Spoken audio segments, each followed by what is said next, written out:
بسم اللہ الرحمن الرحیم۔ ڈسکور اوریجنل کے معزز ناظرین، السلام علیکم۔ اب کس نمبر 770 ملاحظہ فرمائیں۔ اس نے نیچے اترتے ہوئے بھی ایریل کو نہیں چھوڑا۔ پھر جب میں اس کی جگہ ڈرائیونگ سیٹ پر بیٹھ گیا اور میں نے ایریل کو پکڑ لیا تو وہ پیچھے چلی گئی۔ فضل دین کی طرف سے اب مجھے کوئی خطرہ محسوس نہیں ہوتا تھا۔ وہ پیٹے ہوئے کتے کی طرح دم دبائے بیٹھا تھا اور سخت خوف زدہ تھا۔ اگر اسے تھوڑی بہت امید تھی کہ اسے 1.5 لاکھ دینے والے اس کو بچانے آ جائیں گے تو اب یہ آس بھی دم توڑ گئی تھی۔ اسے شاید یہ اندازہ بھی ہو گیا تھا کہ وہ کسی لمبے چکر میں پھنس گیا ہے اور جیسے 2 ہاتھیوں کی لڑائی میں مینڈک پس جائے، ایسے 2 خطرناک قسم کے مجرموں کی محاذ آرائی میں وہ مارا جائے گا۔ معاوضہ وصول کرتے ہوئے اس نے یہ نہیں سوچا ہوگا کہ شامت اعمال اسے مخالف گروہ کے چنگل میں پھنسا دے گی اور اس کا کام تمام ہو جاتا تو اس کی جان چھوٹ جاتی، مگر ہم بچ گئے تھے اور ہمارے دشمنوں کا اعلی کار بننے کے جرم میں وہ ہم سے کسی رعایت کی توقع نہیں کر سکتا تھا۔ اس نے یہ بھی دیکھ لیا کہ میں خالی ہاتھوں سے اس کی ہڈی پسلی ایک کر سکتا ہوں تو شیلی واقعی اس کے سر میں سوراخ کر سکتی ہے۔ ہم کسی غیر ملکی زبان میں بات کر رہے تھے اور ہمارے دشمن بھی کم حیثیت والے عام قسم کے بدماش نہیں تھے۔ اس سے یہ ثابت ہوتا تھا کہ ہم بین الاقوامی سطح کے دہشت گرد یا مجرم ہیں۔ ایک معمولی ٹیکسی ڈرائیور ان حالات میں خود کو ہمارے رحم و کرم پر ہی چھوڑ سکتا تھا۔ میں نے گاڑی کو واپس سڑک پر لا کے یو ٹرن دیا اور ہم جدھر سے آئے تھے پھر ادھر ہی روانہ ہو گئے۔ اگر اس وقت بھی ہم کوشش کرتے تو آدھے گھنٹے میں گلبرگ مارکیٹ پہنچ سکتے تھے اور شیلی کی چائنیز کھانے کی خواہش پوری کر سکتے تھے، مگر ثابت یہ ہوا کہ ہر خواہش محض ارادے سے پوری نہیں ہوتی، وہی ہوتا ہے جو منظور خدا ہوتا ہے۔ پہلی غلطی میں نے یہ کی کہ ہیڈ لائٹس کو آن نہیں کیا، حالانکہ مخالف سمت میں سفر کرتے ہوئے دشمنوں سے سامنا ہونے کا کوئی امکان نہ تھا۔ اپنے ذہن میں محفوظ جغرافیے کے مطابق میں نے ایک شارٹ کٹ لیا۔ وہاں موڑ پر کسی نے گاڑی غلط پارک کی تھی، مگر تیز رفتاری سے موڑ کاٹتے ہوئے میں پوری کوشش کے باوجود اپنی گاڑی کو نہ بچا سکا۔ میری گاڑی کا اگلا دایاں کونا اس کار کے پچھلے بائیں کونے سے ٹکرایا تو بڑا خوفناک دھماکہ ہوا۔ کھڑی ہوئی کار کی ٹیل لائٹ کے پر خچے اڑ گئے اور میری کار کی ہیڈ لائٹس کا شیشہ بکھرنے کی آواز الگ آئی۔ مجھے یقین تھا کہ گاڑی کی رائٹ سائڈ تباہ ہوئی، مگر اس وقت رکنے کی گنجائش نہ تھی۔ مجھے گاڑی نکال کر فرار ہونے کا راستہ مل گیا تھا۔ اندر شور مچ گیا تھا اور کوٹھی کا گیٹ کھول کے ایک چوکیدار شور مچانے لگا تھا، مگر میں نے اس کی آواز کو سنا ہی نہیں۔ اس مختصر سی گلی سے نکل کر میں نے لائٹ چلائی تو روشنی صرف بائیں جانب ہوئی اور مجھے دائیں طرف کا کھلا مین ہول بالکل نظر نہیں آیا۔ گاڑی مین ہول میں گری اور زبردست جھٹکا کھا کے نکلی تو اس کی رفتار کم ہو گئی تھی۔ پھر دوسرا پہیہ کھلے گٹر میں گیا اور قسمت اچھی تھی کہ نکل گیا، لیکن اب گاڑی لنگڑا کے دوڑ رہی تھی۔ تم تو یار کمال کی ڈرائیونگ کرتے ہو، شیلی نے کہا۔ میں نے کہا یہ رکاوٹوں والی دوڑ تمہارے بس کی نہیں تھی، اس لیے میں نے گاڑی لی تھی۔ شیلی نے کہا گٹر کے کنارے سے اس کے ٹائر کٹ گئے ہیں، شاید سسپینشن تباہ ہوا ہے۔ میں نے کہا ابھی چل رہی ہے فضل دین، شاید ہمیں یہ گاڑی کہیں چھوڑنی پڑے۔ وہ مردہ آواز میں بولا کوئی بات نہیں سر، میں پیدل چلا جاؤں گا، صبح اٹھوا لوں گا گاڑی، جو خرچہ ہونا ہے وہ تو ہوگا۔ میں نے کہا خرچے کی بات نہیں، خطرے کی بات ہے۔ اس سے پہلے کہ تم گاڑی اٹھواؤ دشمن تمہیں اٹھوا لیں گے۔ دشمن اب تمہارے دوست بھی نہیں رہے۔ نصیب کے لکھے کو کون مٹا سکتا ہے سر؟ میں نے کہا وہ رقم کہاں ہے جو انہوں نے دی تھی؟ وہ رونے پر اتر آیا۔ مجھ غریب کو مت لوٹیں جناب، میں نے چلا کر کہا غریب کے بچے، میں پیچھے ہوتا تو تمہارے جامپڑ مارتا اس بات پر۔ شیلی اس کے ایک علامتی چپ لگاؤ، اسے سمجھاؤ کہ ہم ڈاکو یا چور اچکے نہیں، بہت شریف لوگ ہیں۔ وہ تو اسے اندازہ ہو چکا ہے، بلکہ تجربہ، سمجھانے کی کوئی ضرورت نہیں یار، شیلی نے کہا۔ فضل دین وہ تمہاری جان بھی لے سکتے ہیں مال واپس لینے کے بعد، کیونکہ تم نے ان کا سارا کھیل بگاڑ دیا ہے۔ میں نے جی؟ وہ فریادی لہجے میں بولا ہاں تم نے، غلطی تمہاری تھی یا نہیں یہ کوئی نہیں دیکھے گا، الزام تم پر آئے گا کہ تم نے عقل سے کام نہیں لیا اور تم بزدل ثابت ہوئے۔ اب تمہارے بچنے کی ایک ہی صورت ہے، ہم تمہیں مار کے باہر پھینک دیتے ہیں۔ کیا مجھے مار کے؟ وہ چلانے لگا۔ مارنے کا مطلب جان سے مارنا نہیں تھا. سوری. ہم تمہیں ناک آؤٹ کر کے سڑک پر گرا دیتے ہیں اور تمہاری گاڑی لے کر بھاگ جاتے ہیں. کوئی صبح ہونے سے پہلے تمہیں اٹھا لے گا. اسے بتا دینا کہ مسٹر اور مسز رستم جی بٹن والا نے تمہاری گاڑی لی تھی، لیکن راستے میں ان کی نیت خراب ہو گئی. وہ تمہیں مار کے باہر پھینک گئے اور گاڑی لے گئے. ہو سکے تو تھانے جا کے رپورٹ لکھوا دینا. وہ رپورٹ لکھوانے کے لیے رشوت دینی پڑے. پھر ہوٹل پہنچ جانا روتے پیٹتے. جب وہ لوگ تم سے رابطہ کریں تو خوب شور کرنا کہ مجھے مروا دیا، پیسہ دے کر غلط کام کرایا. مجھ سے کہا کہ خطرے کی کوئی بات نہیں، وہ تو بڑے خطرناک لوگ تھے، مجھے قتل کر دیتے. اچھا ہوا گاڑی ہی لے گئے. گاڑی کے ساتھ پیسہ بھی گیا، لیکن خدا کا شکر ہے جان بچ گئی. بس اسی قسم کے ڈائلاگ ذرا روتے پیٹتے بولنا اور کہنا اب بتا دیں کیا کروں. میری تو گاڑی بھی گئی اور حاصل کچھ نہیں ہوا. ان کے گلے پڑ جانا کہ میرا نقصان پورا کرو. عین ممکن ہے تم ان سے کچھ اینٹنے میں کامیاب ہو جاؤ، لیکن اصل بات یہ ہے کہ تمہاری جان صرف اسی طرح بچ سکتی ہے. انہیں یقین دلاؤ کہ تم نے انہیں کچھ بھی نہیں بتایا. حالانکہ رستم جی بٹن والا نے تمہیں رستم ہند کی طرح مارا. وہ تو جوڈو کراٹے سب جانتا ہے، اور اس کے ساتھ جو لڑکی تھی وہ بار بار گولی مار دیتی تھی. میرا مطلب ہے یہ کہنا کہ گولی مارنے کی دھمکی دیتی تھی. میری بات سن رہے ہو نا غور سے؟ سن رہا ہوں جناب. اگر تم نے ایسا نہ کیا اور انہیں شک ہوا کہ تم نے دباؤ کا مقابلہ کیے بغیر سب بتا دیا ہے تو تمہاری خیر نہیں.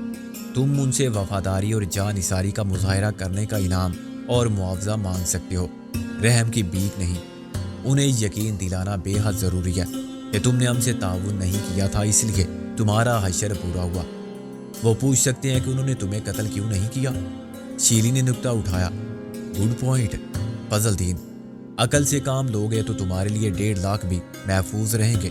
ممکن ہے نقصان کی تلافی کے طور پر مزید 50,000 مل جائیں. انہیں بتانا کہ رستم ہند کا ارادہ یہی تھا تاکہ تمہیں جان سے مار دیا جائے، مگر تم نے اپنی بہن کی رخصتی کے لیے زندگی کی بھیک مانگی. خدا رسول کے واسطے دیے تو مسز رستم جی بٹن والا کے دل پر اثر ہوا اور اس نے سفارش کی کہ چلو اس کی جان بخشی کر دو، ورنہ بہن کے گھر بیٹی رہ جائے گی. اس طرح تمہارے قتل کا فیصلہ بدل گیا. ایسی باتیں عورتوں کو جذباتی بلکہ اشکبار کر دیتی ہیں. میں نے کہا اور ہم چین پہنچ گئے. اب وقفہ برائے چینی تو ہم اس کے بعد ماریں گے فضل دین کو. بھوکے پیٹ تو مجرم کو بھی پھانسی نہیں دیتے، شیلی نے کہا. مگر اب میں کیا کروں یار، میری تو بھوک ہی مر گئی. فضل دین نے کہا میں کچھ کھا نہیں سکتا جی، میرا تو دل ڈوب رہا ہے. دل کو تیرنا سکھاؤ، میں نے کہا، اور گاڑی کو ایک چائنیز ریسٹورنٹ کے سامنے کھڑی ہوئی بہت سی گاڑیوں کی قطار میں شامل کر دیا.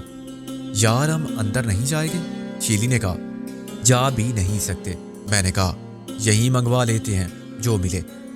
ہارن غالباً شہید ہو چکا تھا یا صدمے سے گونگ ہو گیا تھا. میں نے ایک میرے کو خالص لاہوری سٹائل میں بلایا. پہلوان جی ساڑھے والوی پھیرا لاؤ. پہلوان جی نے اس خطاب کو طنز سمجھا. وہ بانس جیسا پتلا، لمبا اور سورج سے فاقہ زدہ لگتا تھا. میرے ہاتھ میں مضبوط مینیو کارڈ تھما کے اس نے گردن کو ہر سوال پر دائیں بائیں ہلانا شروع کر دیا. مجھے شک ہوا کہ شاید کسی معذوری کے باعث وہ سر کو اوپر نیچے نہیں کر سکتا. شیلی نے کارڈ مجھ سے چھین کے اسے تھما دیا. اب تم جو چاہو کرو، میرا مطلب ہے جو بھی بچا ہے.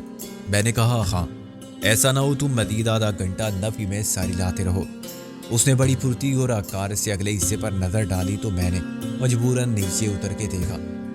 گاڑی کا دایاں جبڑا ٹوٹ گیا تھا اور بہت سی شاندار کاروں کے بیچ میں وہ یوں لگ رہی تھی جیسے مقابلہ حسن کی حسیناؤں کے درمیان جج نظر آتا ہے. ہمارے استعمال میں آنے سے پہلے یہ گاڑی بھی شاندار تھی. میں نے فضل دین کو تھوڑا سا اور بریف کیا. اس نے انکشاف کیا کہ ساری رقم اسی گاڑی میں موجود ہے. اسی گاڑی میں؟ عجیب بے وقوف آدمی ہو تم. اور کہاں لے جاتا سر؟ وہ بولا. بینک میں جمع کراتے ہوئے ڈر لگتا ہے. وہ پوچھنا بیٹھے کہ کہاں سے آیا اتنا پیسہ. شیلی نے اسے ڈانٹا. بینک والے یہ کیسے پوچھ سکتے ہیں؟ قانونی طور پر وہ ایسا سوال کرنے کا اختیار نہیں رکھتے. میں نے کہا ڈاکٹر شیلی، قانون کی بات کرتے وقت یہ مت بھولا کرو کہ تم لندن میں نہیں ہو. فضل دین ٹھیک کہتا ہے، یہ غریب آدمی ہے. اس لیے سچ بھی بولے تو جھوٹ بولنے کے جرم میں پکڑا جا سکتا ہے۔ یہ بھی کہا جا سکتا ہے کہ گزشتہ روز کی ڈکیتی میں وہ شریک تھا۔ کون سی ڈکیتی میں؟ کسی بھی ڈکیتی میں۔ یہ تو الزام عائد کرنے والوں کی مرضی ہے کہ جس پر جو الزام چاہیں عائد کر دیں، اگر وہ اپنا دفاع نہ کر سکتا ہو۔ میں نے کہا، فضل دین، وہ رقم کہاں چھپائی ہے؟ نکال کے دو ہمیں۔ وہ مجھے پاگلوں کی طرح دیکھنے لگا۔ آپ کو نہیں جی۔ میں نے کہا، بابا کچھ سمجھنے کی کوشش کرو۔ اول تو وہی چھین سکتے ہیں تم سے جنہوں نے دی تھی، ورنہ پولیس نکال لے گی۔ گاڑی جب ملے گی تو پولیس کی تحویل میں جائے گی اور تھانے میں کھڑی رہے گی۔ یا مولا، کس مصیبت میں پڑ گیا ہوں میں، مجھے معاف کر دو۔ فضل دین رونے لگا۔ بڑی غلطی ہوئی مجھ سے رب جی۔ میں نے کہا، رونے دھونے سے کچھ نہیں ہوگا، ہمت سے کام لو۔ جیسے پہلے ہمت سے کام لیا تھا تو ہمیں زہر تک دے دیا تھا۔ ایک کے اوپر ایک ٹرے اٹھائے ویٹر ہماری طرف آیا تو شیلی نے کہا، چھپ کر جاؤ یار، اللہ کی یہی مرضی تھی۔ میں نے بھی کہا، موت سے کسی کو رستگاری ہے؟ اللہ تمہاری خالہ کی مغفرت کرے اور خالو کو نعم البدل عطا کرے، لو کیکڑے کھاؤ۔ ویٹر نے روتے ہوئے فضل دین کو پرتعزیت نظروں سے دیکھا اور شاید حیران ہوا کہ اس زمانے میں بھی خالہ کی موت پر رونے والے ہیں۔ میری بھوک بھی فوت ہو چکی تھی مگر کھانوں کی خوشبو سے پھر زندہ ہو گئی۔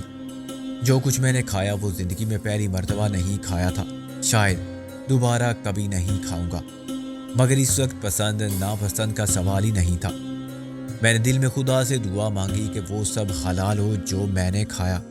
شیلی کی نمک کو دیکھ کر مجھے حیرت ہوئی۔ وہ کیکڑے یعنی کریب کا سوپ، کھمبیاں اور بانس پر مشتمل ڈنر بہت لطف لے کر کھا رہی تھی۔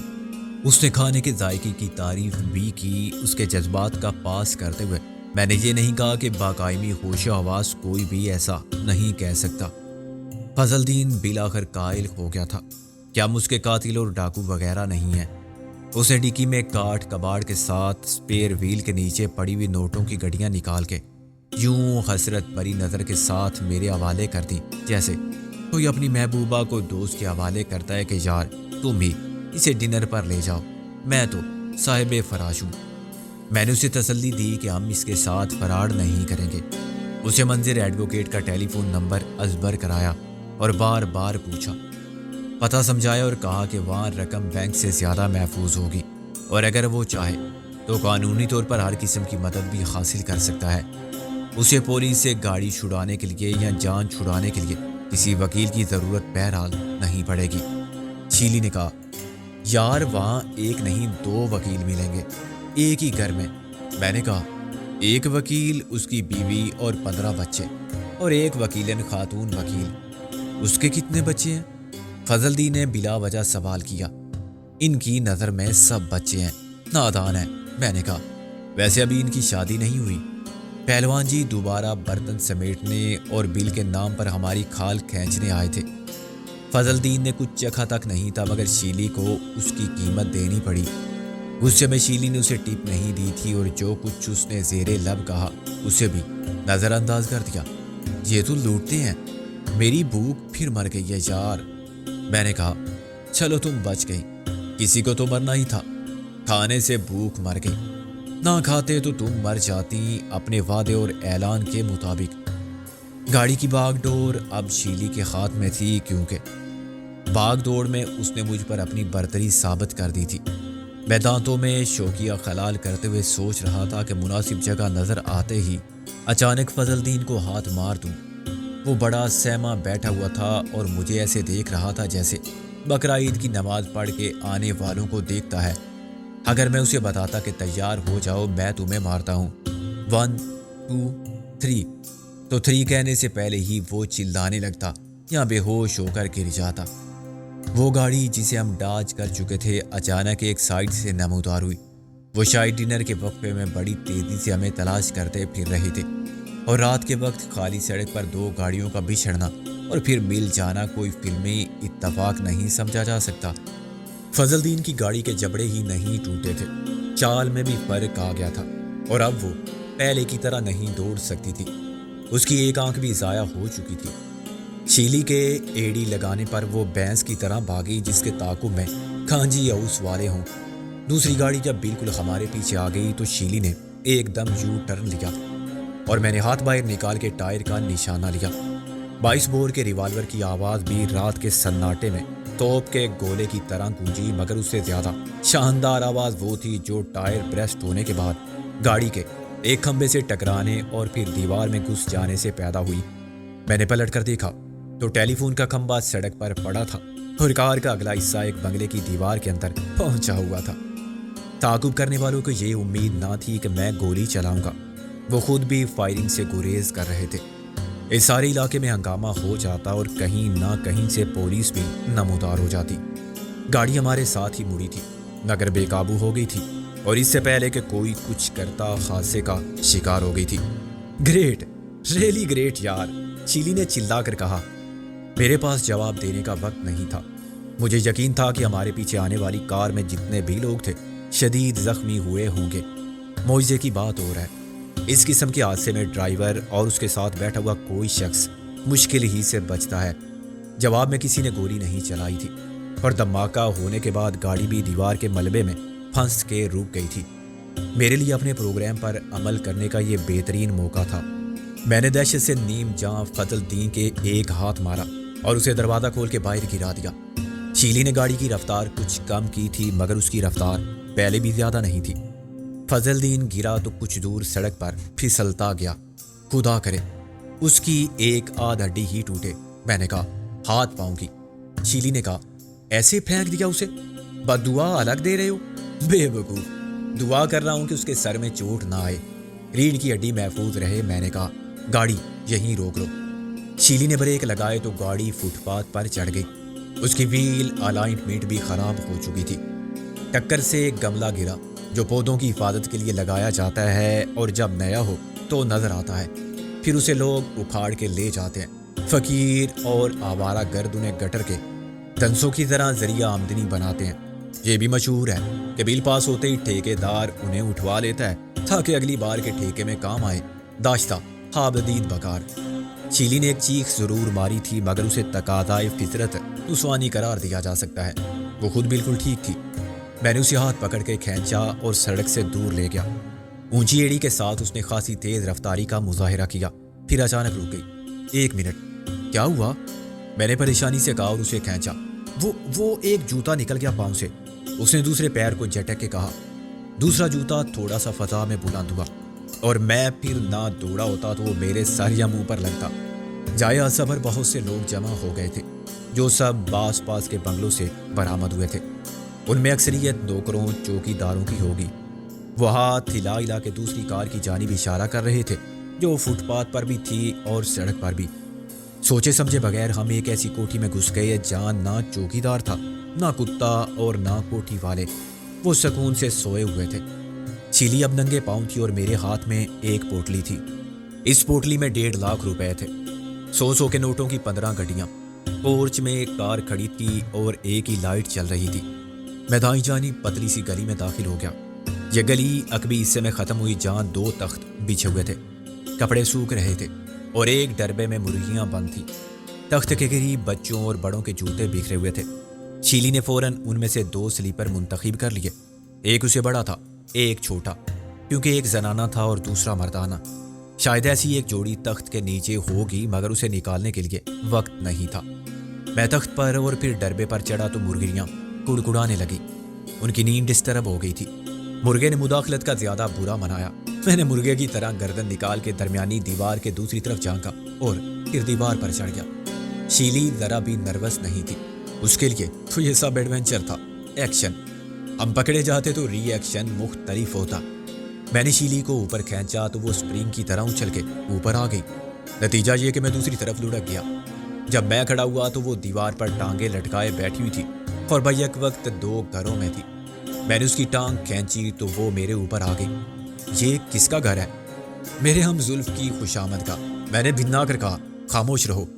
اچھا یہ بتاؤ کہ ہم زلف اور خوش دامن سے تمہارا کیا رشتہ ہے؟ نام تو خیر عجیب سے ہیں یار۔ میں نے اس کا ہاتھ پکڑ کے پھر دائیں جانب والی گلی میں چلنا شروع کیا۔ ہر کوٹھی میں یہ گلی کھڑکیوں کے لیے رکھی جاتی تھی اور فلیش لائن کے لیے۔ ایک کوٹھی کا عقبی حصہ دوسری کوٹھی کے عقبی حصے سے ملتا تھا اور ایسے ہی میرے دائیں ہاتھ پر ساتھ والی کوٹھی کی گلی تھی۔ اس کوٹھی میں بھی لوگ سو رہے تھے اور دروازے بند تھے، مگر میں احتیاطاً دیوار سے لگ کے چل رہا تھا۔ ہمارے سر پر دوسری منزل کے چھجے کا سایہ تھا۔ اچانک اوپر کوئی کھڑکی کھلی، میں اور شیلی دبک کے کھڑے ہو گئے۔ اوپر سے کسی نے کھنکار کے بلغم تھوکا، آخ تھو! کھڑکی پھر بند ہو گئی۔ اگر اس کوٹھی میں کتا ہوتا تو اب تک الارم کی طرح بج رہا ہوتا اور ہمیں کاٹ چکا ہوتا۔ میں نے دل ہی دل میں دعا مانگی کہ یہاں کوئی چوکی دار نہ ہو۔ یہ نسبتاً چھوٹی کوٹھیاں تھیں، آدھے کنال یا کچھ زیادہ پر عمارت، تھوڑا سا خالی حصہ ملا کے رقبہ شاید 1 کنال ہوگا۔ پورچ میں جہاں ایک کار کے ساتھ موٹر سائیکل بھی تھی، پھر گیٹ کے قریب مجھے ایک سائیکل نظر آ گئی۔ میں نے شیلی سے کہا کہ وہ دروازہ کھولے، لیکن ذرا احتیاط کے ساتھ۔ اس نے پہلے تو لوہے کا کنڈا ہٹاتے ہوئے آواز کی، پھر گیٹ چرچرایا۔ میں سائیکل اٹھا کے روانہ ہوا ہی تھا کہ اوپر والی کھڑکی پھر کھل گئی اور آنکھ تھوک کرنے والا چلانے لگا، اوئے کون ہے؟ سامنے آ چور تو! میں نے کہا کوئی نہیں بابا جی، سو جاؤ، اور شیلی کو سائیکل پر آگے بٹھا کے روانہ ہو گیا۔ برسوں بعد سائیکل چلاتے ہوئے مجھے ایسا لگ رہا تھا جیسے اس کے پہیے گول نہیں ہے یا ہینڈل ٹیڑھا ہے۔ شیلی بے تاشا ہنس رہی تھی اور میری ڈانٹ ٹپٹ کا اس پر کوئی اثر نہیں ہو رہا تھا۔ یہ تم سائیکل چلا رہے ہو یار، کیا حال چلا رہے ہو؟ میں نے کہا تمہارے ہنسنے کی وجہ سے توازن بگڑ رہا ہے، اگر گر گئی نا تو ساری ہنسی نکل جائے گی۔ سائیکل سب ویسے ہی چلاتے ہیں، 2 پہیے اور ہوتے اس میں تو اچھا تھا۔ خیر کافی پریکٹس ہے مجھے، پہلے 3 پہیوں والی چلاتا تھا، پھر 2، آئندہ کبھی موقع ملا تو 1 پہیے والی، کسی سرکس میں۔ ڈاکٹر شیلی تم کو اپنا وزن کم کرنا چاہیے۔ شیلی پھر ہنسی، تم دمے کے مریض لگ رہے ہو۔ ارے وہ بوڑھا آ رہا ہے پیچھے دوڑتا ہوا۔ اچھا؟ میں نے ایک دم پیڈل مارے اور پیچھے دیکھنے کی کوشش کی۔